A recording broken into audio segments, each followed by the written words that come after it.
जय जय श्री राम। आप सभी का जीवन मंगलमय हो। आज की धर्म परिचर्चा भारत संस्कार मंच YouTube channel, Facebook, Instagram, Twitter के माध्यम से आप सभी महान भावों का वंदन, अभिनंदन एवं स्वागत है। आज की धर्म परिचर्चा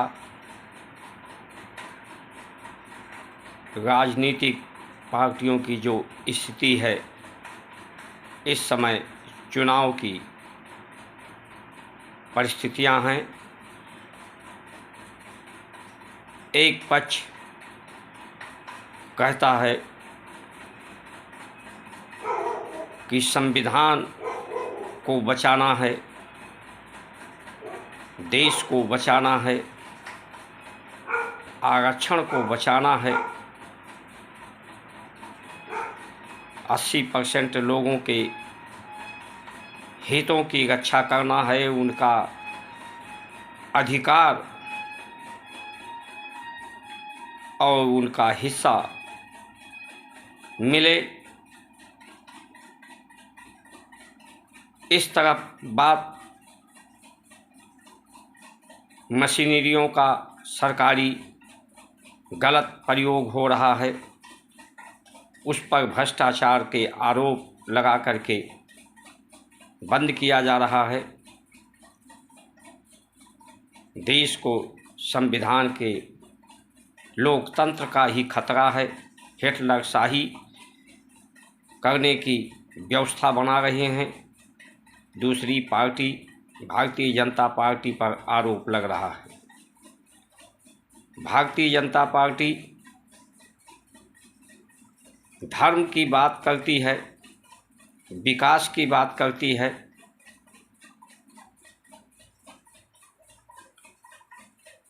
लेकिन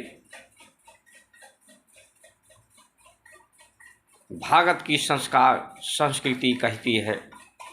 हम इस बात पर आप पर चर्चा करेंगे कि देश रहेगा, लोकतंत्र रहेगा, सब लोग दुखों से मुक्त होंगे, सृष्टि रहेगी कि नहीं, सृष्टि ही का अस्तित्व बचेगा कि नहीं बचेगा। आज स्थिति सृष्टि के अस्तित्व को ही सबसे बड़ा आज खतरा पैदा होता जा रहा है। शांति के लिए, सुख के लिए सबसे बड़ा खतरा पैदा होता जा रहा है। जिस डाल पर मनुष्य बैठा है, उस डाल को ही मनुष्य काट रहा है। प्रकृति के कारण ही मनुष्य की सृष्टि है और प्रकृति विज्ञान का अंधाधुंध प्रयोग करके उसे प्रदूषित किया जा रहा है। उसमें ऑक्सीजन की मात्रा घटती जा रही है, जो जीवन का मुख्य आधार है। तापक्रम बढ़ता जा रहा है, गंदगी बढ़ती जा रही है। इसलिए ये धर्म परिचर्चा आपका अस्तित्व को बचाने के लिए है, सृष्टि के सुंदर सृजन के लिए है कि ये प्रकृति बचेगी तो सृष्टि बचेगी। प्रकृति सुंदर होगी, सुगंधित होगी तो ये सृष्टि पर सुंदर होगा। मनुष्य सुंदरता का अनुभव कर पाएगा, सुगंध का अनुभव कर पाएगा। इस स्थिति वास्तविकता से हमें परिचित होना पड़ेगा। इसलिए अस्तित्व को बचाने के लिए, सृष्टि के सुंदर सृजनता को बचाने के लिए, जिसे सिर्फ भारत की संस्कार संस्कृति सनातन धर्म के द्वारा ही बचाया जा सकता है। इसके उत्थान के लिए ये संचार क्रांति है। आप सभी महान भाव सृजन सृष्टि के लिए, सुंदर प्रकृति के लिए, परमात्मा के सहयोग के लिए, अनुचर सहचर बनने के लिए, उनकी कृपा प्राप्त करने के लिए इस वीडियो को पूरा देखें। सब्सक्राइब, लाइक, शेयर, फॉलो करके इस क्रांति को समर्थन दें। इस वीडियो को पूरा देखकर आप स्वयं निर्णय करें। बस स्थिति से आप अवगत हों। आप अपने भ्रम को, संशय को समाप्त करें, भय को समाप्त करें। मनमानी करने के लिए, हिटलरशाही करने के लिए, चाहे कोई व्यक्ति हो, चाहे कोई पार्टी हो, कोई संस्था हो, उसके पास मन को नियंत्रण करने के लिए, जो प्रभावित करने के लिए जो व्यवस्था है, उसके अपने प्रभाव में जब कोई ले लेता है तो वही मनमानी कर पाता है। आज की जो सरकार है, जो प्रभावित करने वाली है मनुष्य को, धर्म की जहाँ ज़्यादा संख्या एक धर्म को मानने वालों की है, इसलिए धर्म के द्वारा किसी को प्रभावित किया जा सकता है, इसलिए वो धर्म की भी बात करती है। न्यायालय के द्वारा भी प्रभावित किया जाता है, इसलिए जुडिशरी को भी अपने प्रभाव में लेने का प्रयत्न कर रही है। तमाम न्यायाधीशों को अपनी पार्टी में स्थान देकर जांच एजेंसियां प्रभावित करती हैं, उन्हें भी अपने प्रभाव में लेकर मीडिया प्रभावित करती है, उसे भी अपने प्रभाव में लेने का भरपूर कोशिश, उसमें सफलता भी। अभिनेता का भी प्रभाव होता है, अभिनेताओं को भी अपने पक्ष में लेने का, यानी सब कुछ अपने पक्ष में लेने का भारतीय जनता पार्टी अपने पक्ष में सबको करके अपने प्रभाव में लेने में काफ़ी हद तक सफल हुई है, इसलिए प्रभावशाली है, वो प्रभावित करने वाली है। दूसरे पक्ष के लोग जात पात का ही का आधार है, धर्म का आधार लेकर जो मुस्लिम पक्ष है या ओबीसी, पिछड़ा, अति पिछड़ा, अल्पसंख्यक लोगों को अपने प्रभाव में लेने की बात कर रहा है, दुख की बात कर रहा है, अन्याय की बात कर रहा है, सबको जोड़ने की बात कर रहा है।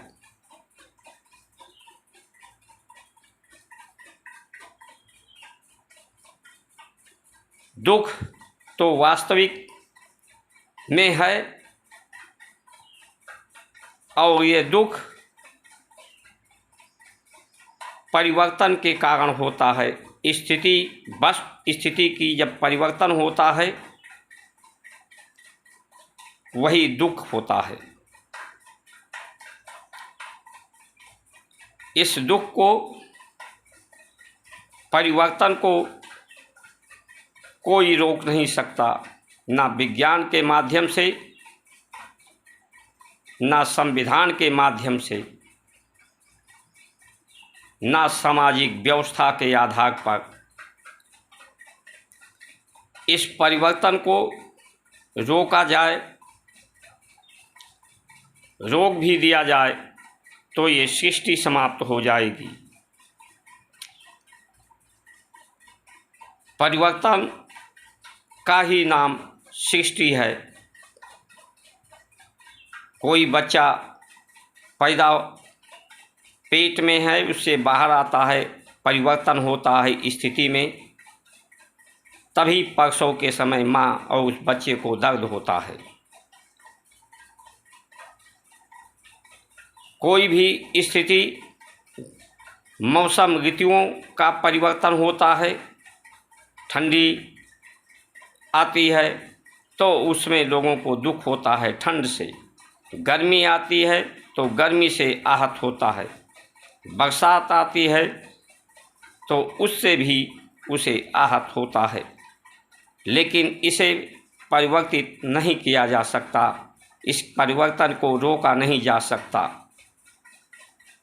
इस परिवर्तन को रोका जाए तो सृष्टि नहीं होगी।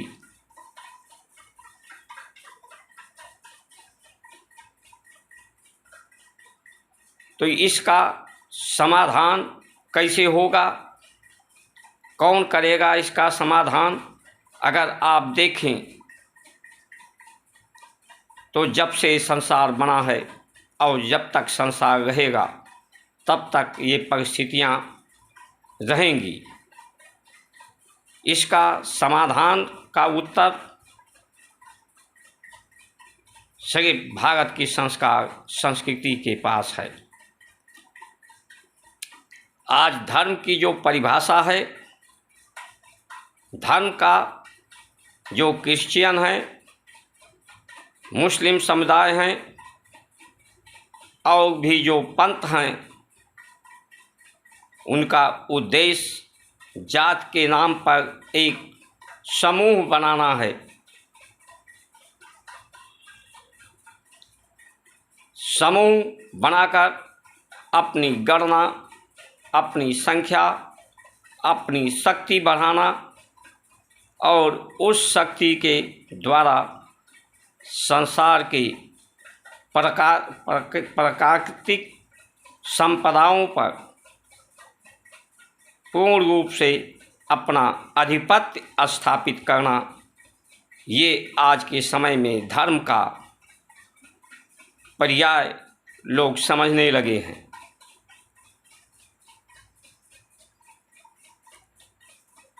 दूसरे धर्म के लोग, जिसे हम विकसित राष्ट्र कहते हैं, अंग्रेज, उन्होंने सिर्फ संसार को माना है। उन्हें दुख से नहीं मतलब है कि दुख को दूर करने के लिए सिर्फ भोग वासनाओं को, अपने समूह को बढ़ाने के लिए धर्म का प्रयोग। इसलिए उन्होंने जो भी काम किया है संसार के लिए किया है, अपने शरीर के लिए किया है। विज्ञान को इसीलिए उन्होंने बढ़ाया है। भय को पैदा किया है,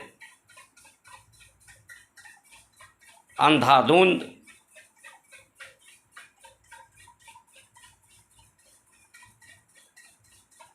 युद्ध की सामग्रियां बना करके, उसका व्यापार करके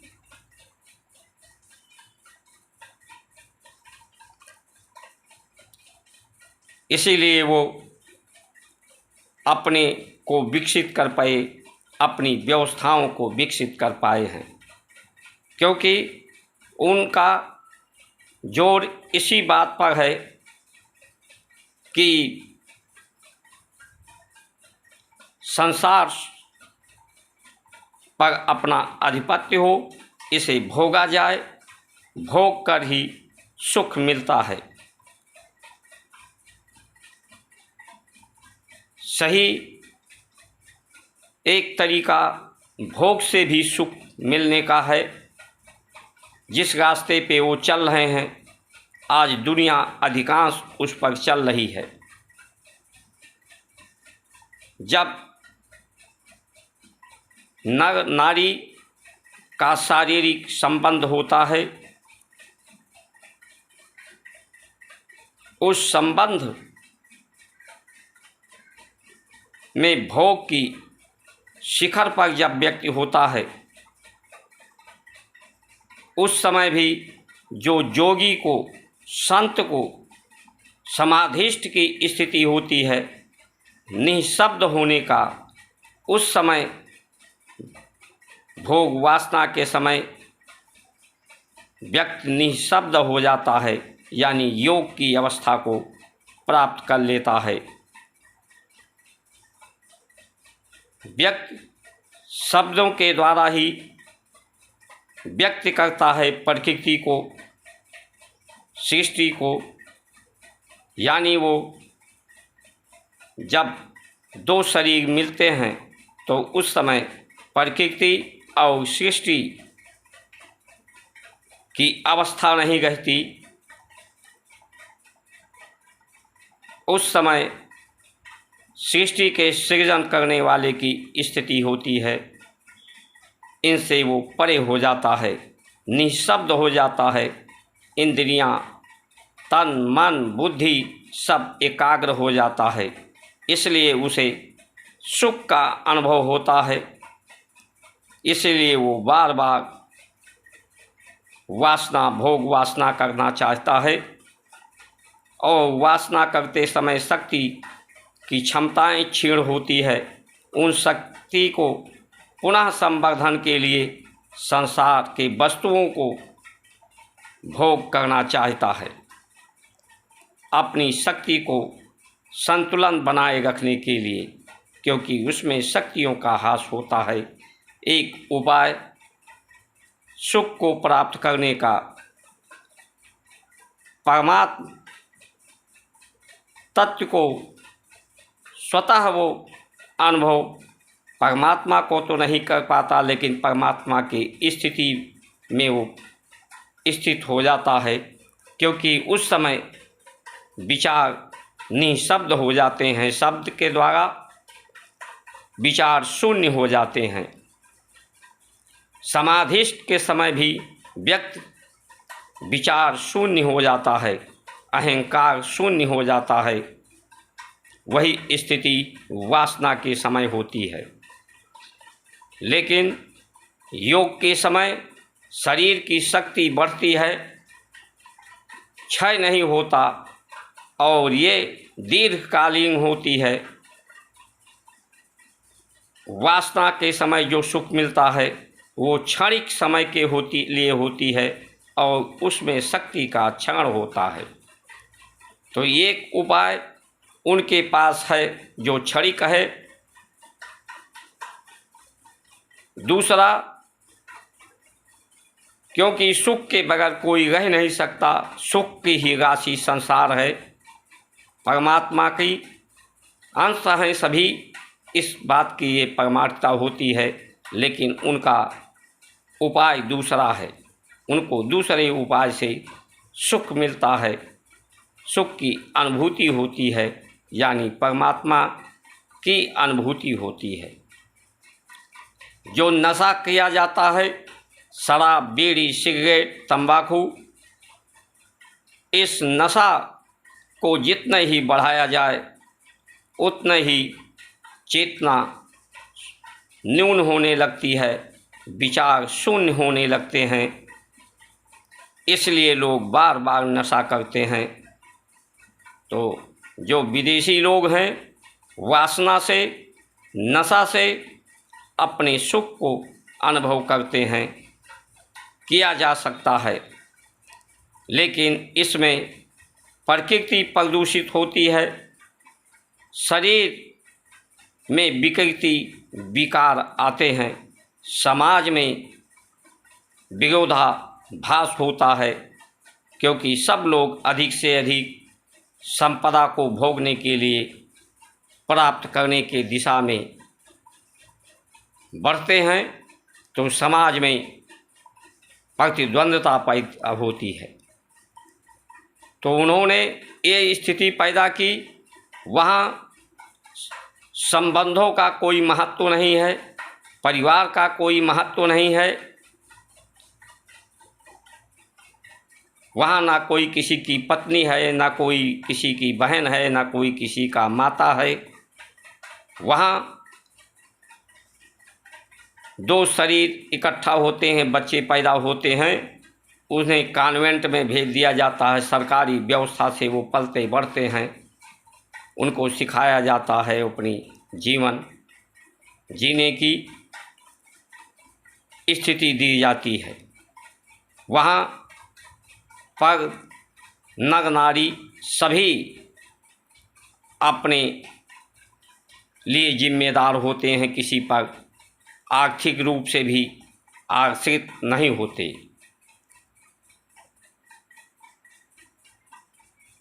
तो उसका नकल हमारा देश विकसित करने में लगा है, तो उस अनुसार हमारा संविधान हो जाए। यहाँ भी क्यों विवाह एक्ट की बात कि पत्नी अपना अधिकार पति पर चाहती है, इस संविधान के अनुसार सुख सुविधा चाहती है, नहीं मिलने पर उसका विरोध न्यायालय में करती है कि मुझे ये चाहिए, नहीं दे पा रहे हैं, गुजारा भत्ता दे।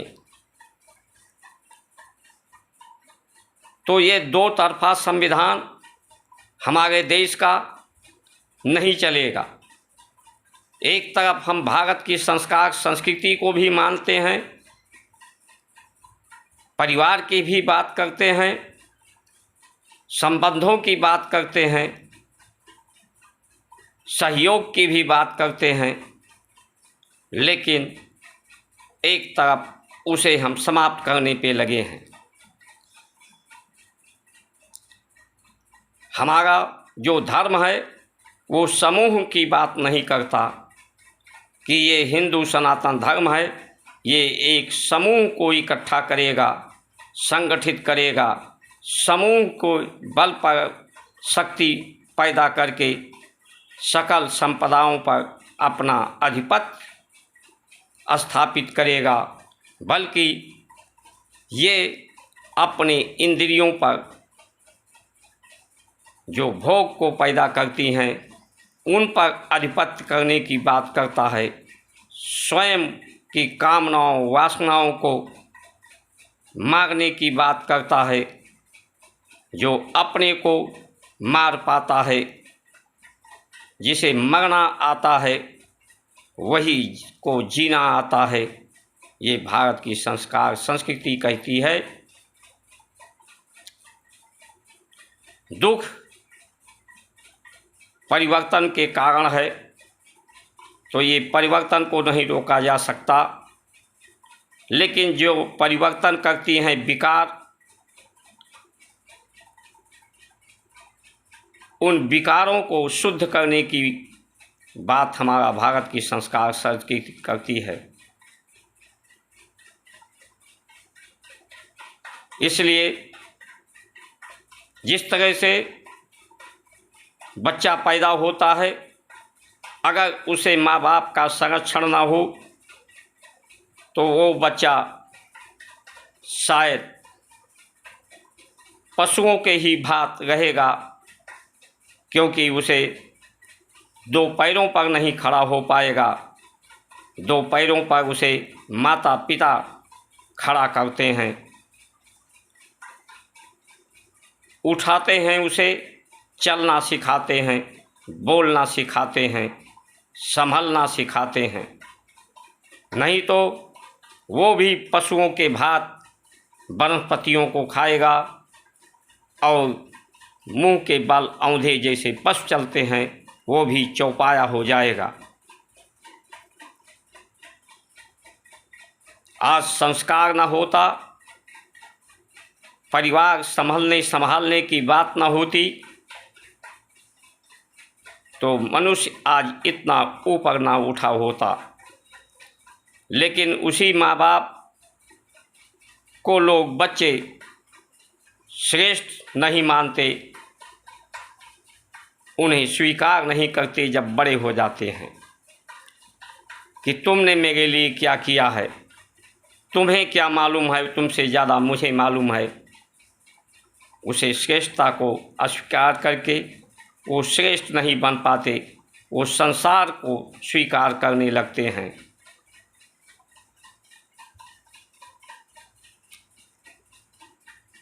जिस तरह से माँ बाप उसे संभालते हैं, उसी तरह से एक स्थिति आती है कि माँ बाप भी आश्रित हो जाते हैं। वृद्ध के समय उन्हें भी संभालने की आवश्यकता होती है, लेकिन उस समय वो बच्चे अपने माँ बाप को नहीं संभालते, अपने को संभालने में लग जाते हैं। वो भूल जाते हैं कि एक दिन मेरी भी अवस्था हमारे माँ बाप की ही जैसी होगी। तो आज हम नहीं संभाल रहे हैं अपने माँ बाप को, तो जब ऐसी स्थिति हमारी आएगी तो हमें कौन संभालेगा।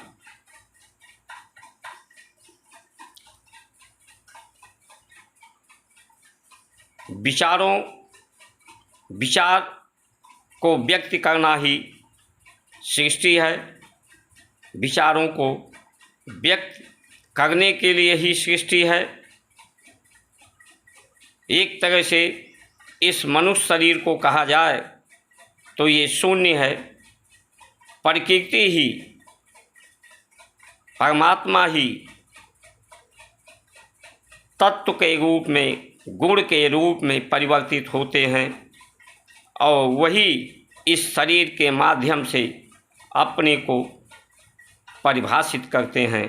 जिस तरह से मनुष्य अपने वाणी को रखता है, माइक में बोलता है, साउंड के द्वारा निकलता है, बोलता मनुष्य है लेकिन लगता है कि स्पीकर से आवाज़ निकल रहा है। उसी तरह से ये मनुष्य का शरीर है जो साधन है। प्रकृति, परमात्मा इसका आश्रय लेकर स्वयं शब्दों के द्वारा अपने को व्यक्त कर रहे हैं कि मैं हूँ, सत्य हूँ, कल्याण करने के लिए हूँ, सुंदर सृष्टि के सृजन के अनुभव करने के लिए हूँ। लेकिन ये अनुभव अपने को देखने के लिए, अपने को अनुभव करने के लिए तभी हो सकता है जब दर्पण आपका साफ हो, उसमें गंदा लगा हो, मैल लगा हो, तो आपका चेहरा स्पष्ट नहीं दिखता है। पानी, जल में पारदर्शिता हो, उसमें तरंगे ना उठती हों, तो उसमें आप अपने को देख सकते हैं। लेकिन वही जल दूषित हो, तरंगे उठती हों, तो उसमें चेहरा स्पष्ट नहीं दिखता है, भ्रम की स्थिति पैदा होती है। वही मनुष्य के शरीर की स्थिति है। ये ऐसा समझना चाहिए कि एक ही माँ बाप के 3 बच्चे होते हैं, 4 होते हैं, 2 होते हैं, एक ही खून पानी के होते हैं, एक ही व्यवस्था में पैदा होते हैं, लेकिन उनके रूप, रंग, शरीर की अवस्थाएं, विचार की अवस्थाएं एक जैसी नहीं होती। इसका पर्याय यही समझना चाहिए। कभी कभी लोग मजाक में करते हैं, लगता है ये तुम्हारा बच्चा नहीं है, ये इसका कोई बाप दूसरा है। यथार्थ भी यही है। ये इसीलिए परिलक्षित होता है कि वो माँ बाप या और संतानों से एक जैसा नहीं होता, क्योंकि ये देखने में आता है कि उसके माता पिता एक ही हैं, लेकिन उसके माता पिता एक नहीं हैं, इसीलिए उसमें भिन्नता होती है। इस यथार्थ को हमारी संस्कृति स्वीकार करती है कि उसकी माता एक तो उसको जन्म देने वाली माता है, दूसरी माता धरती है, क्योंकि धरती के गुणों को ग्रहण करके बीज के रूप में उसी से बीज बना है, यानी उसका भी अंश है, उसका भी गुण का प्रभाव उस बच्चे में है। दूसरी माता हमारी गंगा है, यानी जल, जो निर्मल करती है, पारदर्शिता लाती है, शीतलता देती है। जल के कारण जल में ही सभी तत्व समाहित होते हैं। जल में अग्नि भी है, आकाश भी है और वायु भी है। इसे आप अनुभव कर सकते हैं। जल से जल टकराता है समुद्र में तो अग्नि पैदा होती है, बिजली पैदा होती है। जल में किसी तत्व को डाल दिया जाए, उसमें चीनी डालते हैं तो उसमें घुल जाता है, क्योंकि उसमें रिक्त स्थान होते हैं। रिक्त स्थान का पर्याय ही होता है आकाश तत्व, वायु तत्व, यानी जल, गंगा उसकी माता है, पृथ्वी उसकी माता है, पिता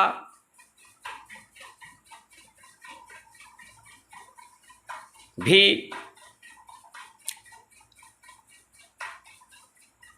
प्रकाश तत्व है, जो प्राण के रूप में आता है।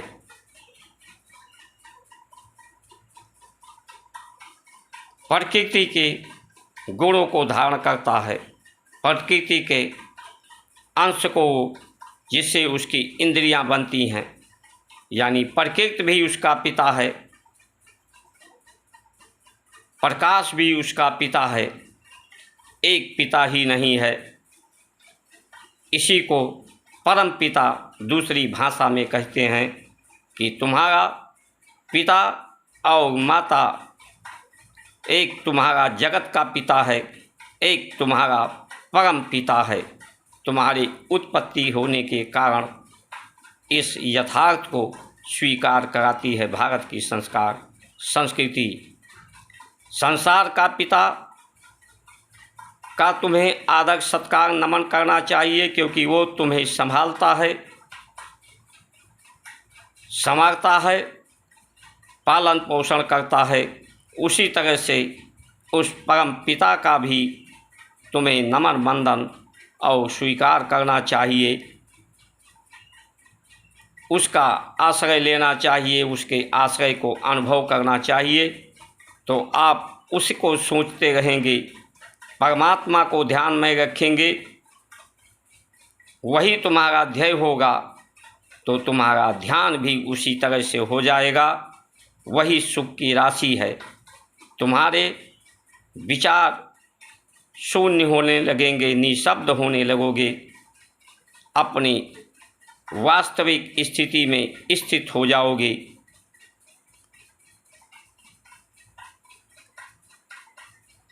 और माता गौ को माता गौ पवित्र करती हैं।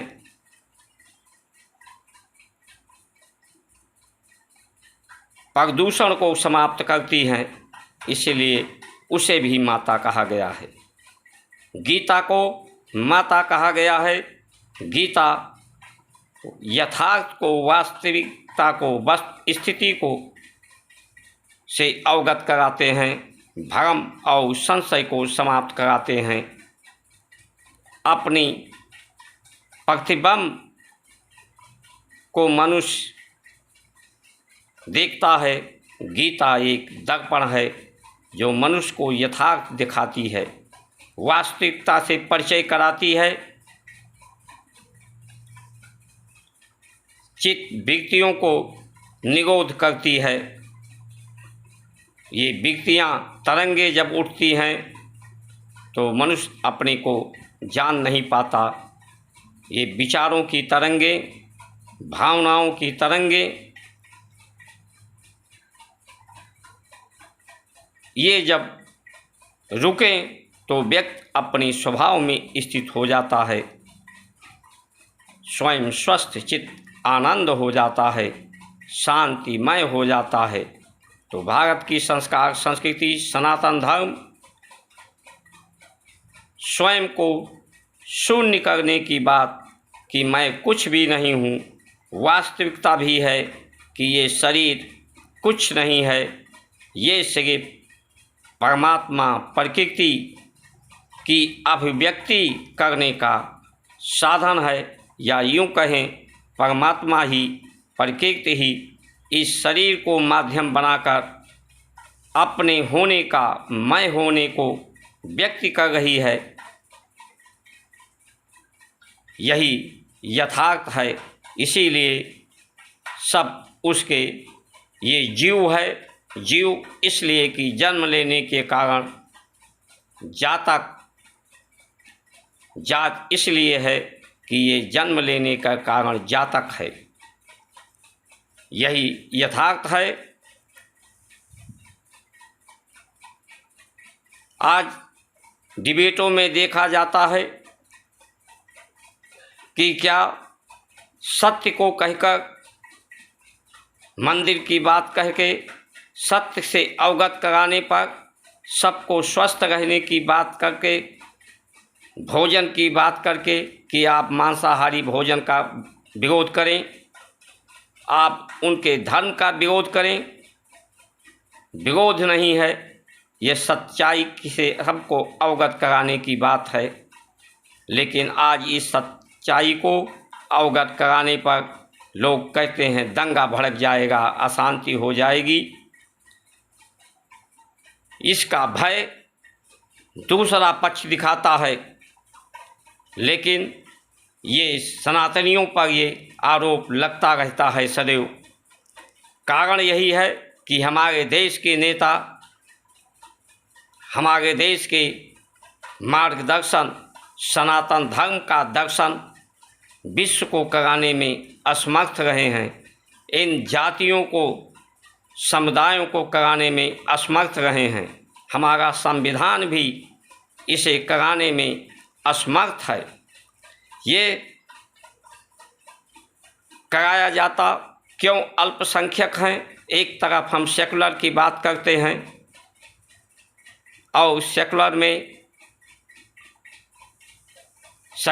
तो सब सामान्य है। तो वक्फ बोर्ड क्यों है? सनातन बोर्ड क्यों नहीं है? मंदिरों का पैसा क्यों लिया जाता है? सरकार का हस्तक्षेप सनातन मंदिरों पर क्यों है? मस्जिदों पर क्यों नहीं है? इसलिए नहीं है कि वो धर्म के नाम पर एक समूह है। उनका विरोध करेंगे तो वो शांति को नहीं मानने वाले, वो भोग वाले हैं, वो अशांति को पैदा करने वाले हैं। तुरंत दंगा भड़कने का डर, भय, यानी हमारा सनातन भय में जी रहा है, हमारा देश भय में जी रहा है। वो लोगों को क्यों नहीं बता पाता कि जब जात धर्म के नाम पे देश का बंटवारा हो गया तो दूसरे धर्म के लोग को पाकिस्तान जाना चाहिए था। ये हिंदू की सहिष्णुता है कि उन्होंने यहाँ पर उनको स्थान दिया। स्थान ही नहीं, सहयोग और प्रेम दिया। उनके मस्जिदों को नहीं नुकसान पहुँचाया, उनके धर्म ग्रंथों को नहीं नुकसान पहुँचाया, बल्कि सबको समायोजित किया। तो सबसे ज़्यादा सेकुलर तो हमारा सनातनी है। ये आज से नहीं, सदैव से ही रहा है। यहाँ के मुस्लिम धर्म के लोगों को राष्ट्रपति तक बनाया, उपराष्ट्रपति तक बनाया, पद दिया है, प्रतिष्ठा दिया है, सम्मान दिया है, और उस सम्मान पद प्रतिष्ठा का लोग उसे कमजोरी मान रहे हैं, मूर्खता मान रहे हैं। ये विश्व को भी बताने की आवश्यकता है, यहाँ के लोगों को समझने और समझाने की आवश्यकता है कि सनातन धर्म समूह को नहीं मानता, धर्म के नाम पर समूह नहीं बनाता, ये शांति की बात करता है, सबके सहयोग की बात करता है, सबके सत्कार की बात करता है, असहयोग और अशांति पर ये विश्वास नहीं रखता। नहीं तो पाकिस्तान में जो हिंदू बचे थे उनकी संख्या क्यों नहीं बढ़ी, उनकी देवालय क्यों नहीं बढ़े, उन्हें वहाँ पर पद प्रतिष्ठित क्यों नहीं किया गया? उसका कारण यही है कि ये जो दूसरे पक्ष वाले हैं ये धर्म को एक समूह के रूप में प्रयोग करते हैं कि अधिक से अधिक इस समूह को बढ़ाया जाए, अधिक से अधिक संतानें पैदा करके, धर्म परिवर्तन करके, या बांग्लादेशियों को अपने यहाँ संरक्षण देकर इस अशांति फैलने की स्थिति से या प्रकृति को इनके खान पान आहार से प्रदूषण फैलने की स्थिति से सबको अवगत होना होगा। इसलिए आज सवाल ये नहीं है कि कौन सी पार्टी जीतेगी, किसकी सरकार बनेगी। स्थिति ये है कि सहारे की ज़रूरत सबको है, सहयोग की ज़रूरत सबको है, आश्रय की ज़रूरत सबको है, सब एक दूसरे पर आश्रित हैं, परमात्मा पर, प्रकृति पर, सृष्टि पर, समाज पर, सामाजिक व्यवस्थाओं पर। इस व्यवस्थाओं में सुधार लाना होगा, इसमें परिवर्तन करना होगा, और दुख मिटने की जहाँ बात है, दुख को मिटाया नहीं जा सकता है। स्वयं की कामनाओं वासनाओं को ही मिटा करके अपनी ज़रूरतों आवश्यकताओं को न्यून करके ही दुख से निवृत्ति पाई जा सकती है। सशक्त भारत, हर व्यक्ति सशक्त हो, समृद्धशाली हो, श्रेष्ठ हो, नेक हो, सामर्थ्यवान होने के लिए भारत की संस्कृति संस्कार का महत्व को स्वीकार करना होगा, सबको स्वीकार कराना होगा। लोग कहते हैं आज के समय में गीता का, धर्म का लोगों ने गलत प्रयोग किया है कि मुझे तो कुछ नहीं करना चाहिए, परमात्मा ही करेगा। परमात्मा तुम्हारे शरीर रूपी साधन से करता है।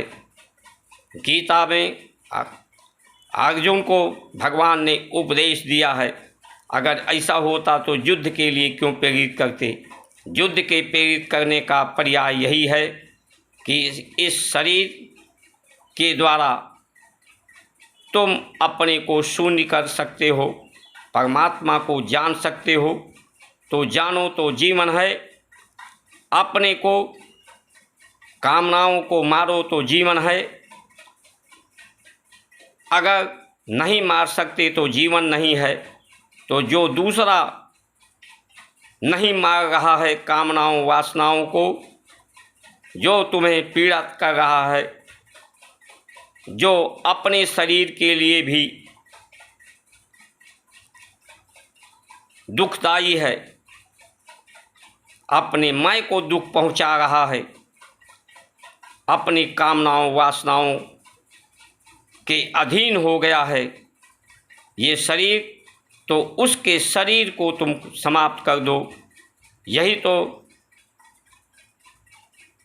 गीता का उपदेश है, क्योंकि इस शरीर के द्वारा अगर उसे जीवन नहीं मिलता तो उसके शरीर को समाप्त करके उसे दूसरा जीवन दे दो।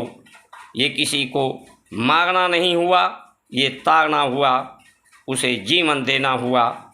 ये कायरता नहीं, बहादुरी है कि कोई इस शरीर से जीवन नहीं प्राप्त कर पाने में असमर्थ हो जाता है, असमर्थ लोगों को करता है, तो उसके शरीर को भी समाप्त करके उसे नया जीवन दिया जाए।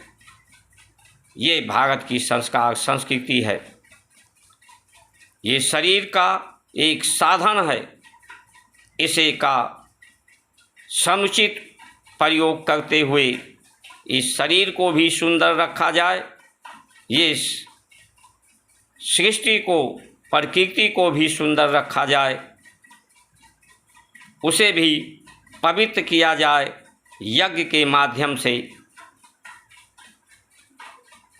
सुगंधित किया जाए और इस शरीर को भी पवित्र किया जाए। आहार गौ के द्वारा, गोवंश के द्वारा शरीर को पवित्र किया जाए। गीता के ज्ञान से मन चित्त को पवित्र किया जाए। दान से, श्रम दान से, आर्थिक दान से इसे पवित्र किया जाए, सब में सरोकार हो। तो आज प्रश्न यही है कि सभी समस्याओं का समाधान यथार्थ शुद्ध विज्ञान हमारी भारत की संस्कार संस्कृति है। ये अंधभक्ति नहीं है, आपके जीवन को सफलता प्रदान करने वाली है। इन्हीं वचनों के साथ आप सभी की सुमंगल कामना करते हुए जय श्री राम।